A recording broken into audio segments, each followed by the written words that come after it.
बताया, श्रीमद् भागवत में प्रवेश किया और श्रीमद् भागवत में प्रवेश कर कर प्रणाम किया नारायण को।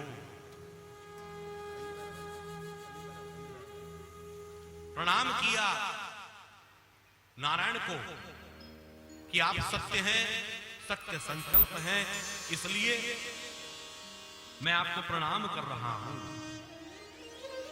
भागवत में 3 बार मंगलाचरण हुआ है। 3 बार मंगलाचरण यानी संकेत किया जा रहा है परमात्मा को 3 बार अवश्य ध्यान करना चाहिए, सुबह, मध्याह्न और सायंकाल। सत्य को प्रणाम किया श्रीमद् भागवत में सबसे पहले। क्यों? क्योंकि सत्य हर व्यक्ति चाहता है। व्यक्ति अपने आप चाहे कितना ही झूठ बोले, लेकिन सुनना चाहता है सत्य। क्या कहता है व्यक्ति कि भाई झूठ बर्दाश्त नहीं है मुझे, सच बोलना। भाई तुम बोलते हो सच कि नहीं? नहीं, मुझे तो बोलना पड़ता है ना झूठ, लेकिन सुनना चाहता है सत्य। सच सुनने की आदत है, लेकिन सच बोलने की आदत नहीं।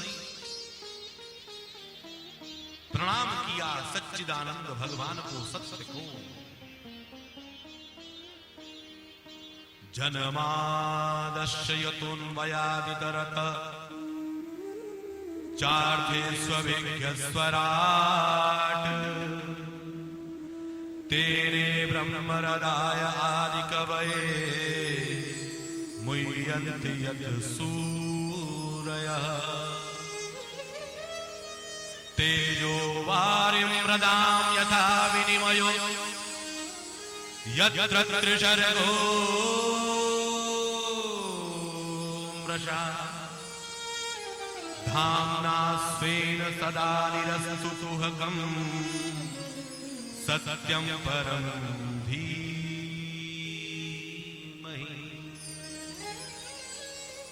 ये भागवत का पहला श्लोक है। भागवत प्रारंभ हो रही है सत्य से। क्यों? क्योंकि सत्य हर व्यक्ति चाहता है। व्यक्ति अपने आप चाहे कितना ही झूठ बोले, लेकिन सुनना चाहता है सत्य। और सत्य कौन है? सत्य है नारायण। इसलिए तो हम घर में पूजा करते हैं। किसकी पूजा करते हैं? कौन सी कथा कराते हैं? कि सत्य नारायण की कथा। कौन सी कथा हो रही है भाई? पूर्णिमा है, मेरे घर में सत्य नारायण की कथा। सारा संसार झूठा है, संसरति इति संसार। सारा संसार झूठा है, सत्य है तो केवल नारायण, केवल भगवान। हमारा सत्य तो बदलता है। मैं अभी आपसे पूछूं कि क्या टाइम हुआ है, आप घड़ी देखकर कहोगे कि 5 बजने में 5 मिनट है। आप ये कहोगे ना। और मैं 5 मिनट बाद पूछूं कि क्या टाइम हुआ है, आप कहोगे कि 5 बज गए। तो मैं ये कहने लगूं, अरे अभी अभी तो आप कह रहे थे कि 5 मिनट हैं, यानी 4:55 हुए हैं, और अब कहने लगे कि आप 5 बज गए हैं। झूठ बोलते हो। तो सच वो भी था और सच ये भी है। तब 4:45 ही बज रहे थे जब आपने पूछा, लेकिन आपने 15 मिनट बाद पूछा। सत्य ये भी है, वो भी सत्य था, ये भी सत्य है। तो हमारा सत्य तो हर समय बदलता है। क्या बचपन में जैसे हम दिखते थे, क्या जवानी में वैसे ही दिखते हैं? 3 फोटो सामने रखो, बचपन का फोटो, जवानी का फोटो और बुढ़ापे का फोटो। व्यक्ति वही होता है, लेकिन शक्ल बदल जाती है। ये मेरे बचपन का फोटो है, कहां गया वो बचपना? ये मेरी जवानी का फोटो है, अरे कैसे मेरे शक्ल के ऊपर कितना ग्लो रहा करता था, कितना मेरा चेहरा चमका करता था जवानी में। लेकिन वही चेहरा धीरे धीरे धीरे धीरे धीरे धीरे बुढ़ापे की ओर चला जाता है, झुर्रियां पड़ जाती हैं, रंग काला पड़ जाता है। और अपनी जवानी का फोटो व्यक्ति देख देख कर बेचैन होता है, देखो मेरा रूप कैसा।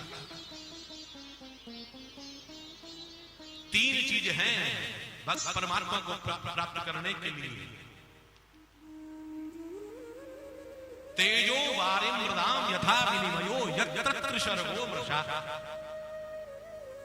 तेज यानी अग्नि, वारी यानी पानी, और मृषा यानी मिट्टी। तीन चीज से पहले मन के गिलास को साफ करना है। भागवत है अमृत। इस अमृत को पीने के लिए अगर कोई पात्र चाहिए तो वो आपके मन का गिलास चाहिए, मन का पात्र चाहिए। और मन को शुद्ध करने के लिए तीन रास्ते, जैसे बर्तन को साफ करने के लिए तीन साधन हुआ करते थे। पहले माताएं गंदे बर्तन को आग पर तपाया करती थी, आग पर जलाया करती थी, फिर साफ होता था बर्तन। तो आग पर तपाना, फिर पानी में उसको धोना, फिर मिट्टी से रगड़ना, फिर स्वच्छ जल में साफ करना, तब बर्तन साफ हुआ होता था। तो आज के समय में इस मन को साफ करने के लिए तीन चीज चाहिए। कौन सी आग चाहिए? किस आग की बात कर रहे हैं? वन की अग्नि, चूल्हे की अग्नि, गैस की अग्नि या माचिस की अग्नि? कौन सी आग इस मन को चाहिए? कहा कि ना चूल्हे की अग्नि चाहिए, ना वन की अग्नि चाहिए। कहा कि परमात्मा को प्राप्त करने के लिए तेरे मन में जो आग लग गई है ना, वो अग्नि चाहिए। जल कौन सा चाहिए? मन के गिलास को साफ करने के लिए कौन सा जल चाहिए? गंगा का, सरस्वती का, यमुना का, कावेरी का, क्षिप्रा का, व्यास का, सरयू का, नर्मदा का? कौन सी नदी का जल चाहिए भाई? तो बताया ना गंगा, ना यमुना, ना सरस्वती, ना कावेरी, ना क्षिप्रा, ना व्यास, ना नर्मदा। भगवान को प्राप्त करने के लिए तेरी आंख से निकला हुआ एक बिंदु ही, तेरी आंख से गिरा हुआ एक आंसू ही, उससे भगवान प्रसन्न हो जाते हैं। अपने नेत्रों से जल जो निकलता है ना परमात्मा के लिए, भगवान उससे प्रसन्न हो जाते हैं। कौन सी मिट्टी चाहिए? पहाड़ की मिट्टी, मैदान की मिट्टी, काली मिट्टी, लाल मिट्टी, हरी मिट्टी? कौन सी मिट्टी चाहिए? कहा कि ना पहाड़ की मिट्टी चाहिए, ना मैदान की मिट्टी चाहिए, ना काली मिट्टी चाहिए, ना लाल मिट्टी चाहिए। मुझे तो संत के चरणों की रज चाहिए। सदगुरु के चरणों में जो रज लगी हुई है, उससे ये मन का गिलास साफ होता है।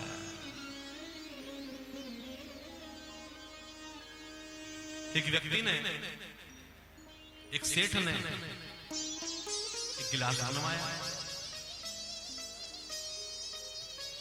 स्वर्ण का गिलास बनवाया और जयपुर में उसकी नक्काशी कराई।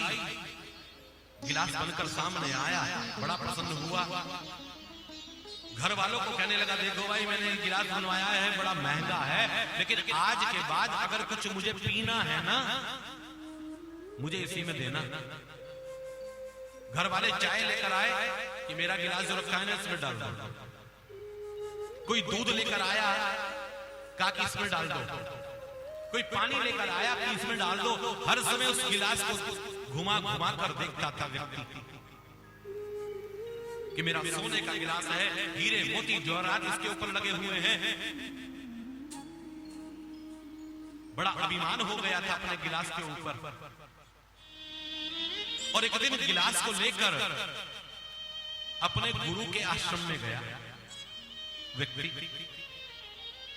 गुरु के आश्रम में जाकर गुरुदेव के शिष्यों ने गुरुदेव को कहा कि महाराज सेठ जी आए हैं। अच्छा अच्छा। गुरुदेव ने कहा कि बैठाओ उनको, मैं अभी आता हूं। गुरुदेव आए, प्रणाम किया उठकर उस व्यक्ति ने कि गुरुदेव चरणों में वंदन। गुरुदेव ने अपने शिष्यों को कहा कि जाओ भाई कुछ जलपान की व्यवस्था करो, सेठ जी बहुत दिनों बाद आए हैं। दौड़े हुए गए शिष्य और जाकर दूध ले आए। दूध जो ले आए, कहा कि लो सेठ जी दूध पियो।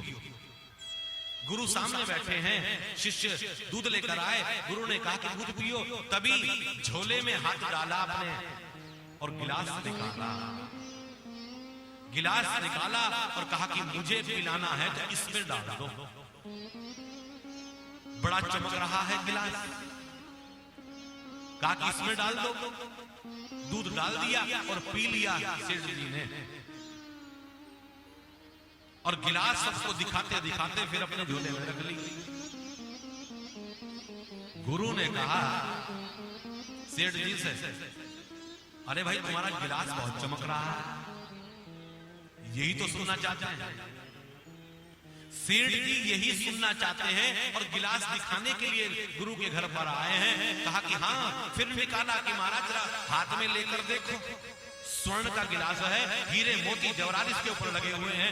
गुरु ने देखा कि आहा बहुत सुंदर है, बड़ा महंगा होगा कि महाराज पूछो नहीं, बहुत महंगा है, लेकिन मेरा नियम है जो कुछ पीता हूं इसी में पीता हूं, दूध इसमें पीता हूं, चाय इसमें पीता हूं, जूस इसमें पीता हूं, और जो भी और कुछ भी पीना होता है ना वो इसी में पीता हूं। मैं वर्णन नहीं करूंगा कि वो क्या क्या पीता था, लेकिन जो कुछ पीता था उसी गिलास में पीता था। तो गुरु ने कहा बड़ा महंगा होगा कि हाँ कितने का है कि महाराज इसकी कीमत नहीं लगाई जा सकती। तो गुरु ने कहा अच्छा तुम इसमें जो पीते हो वो कितने का पीते हो, मतलब कि महंगे से महंगी चीज इसमें जो पीते हो वो कितने की होती होगी। तुम इसमें दूध पीते हो, महंगे से महंगा दूध 100 रुपए। तुम इसमें जूस पीते हो, महंगे से महंगा जूस 500 रुपए। इसमें तुम और भी कुछ पीते हो तो 1000, 1500, 2000, ज्यादा से ज्यादा 10,000 किस का द्रव्य इसमें पी लेते होंगे। अरे इतने महंगे गिलास में केवल 10,000 रुपए तक की चीज पीते हो। तो कहा महाराज फिर और क्या पिया जा सकता है इसमें? कि नहीं भाई नहीं, 10 करोड़ का गिलास है, कम से कम 10 लाख की चीज तो इसमें पियो। समझ गए सेठ जी कि गुरुदेव कहां बोल रहे हैं।